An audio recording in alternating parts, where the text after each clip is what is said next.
Po mga lods, kaya po tayo ng tanghalian. Dito po tayo sa bundok ng Bataan. Napakataas na bundok po ito.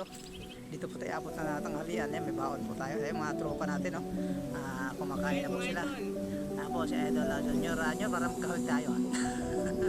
So sa kandikit natin to, si Idol Junjun. Kumakain na sila. Baon natin kanin, saka ulam natin saging na hinog. Saging na sabag, galing para ulong po yan. Baon natin sa bundok. Yan po mga lods. Tanghalian muna tayo. Tapos kumain na itong tayo ng mga kahoy maliliit pang gamit sa bahay kubo mga lods. Magtayo tayo ng mga baro dito para meron tayo na sigman na mga maglilinis tanim. Ayan po, magandang halik po sa iyo lahat. Itong halian ito pahapon na. Thanks for watching po. Magandang hapon na pala ito.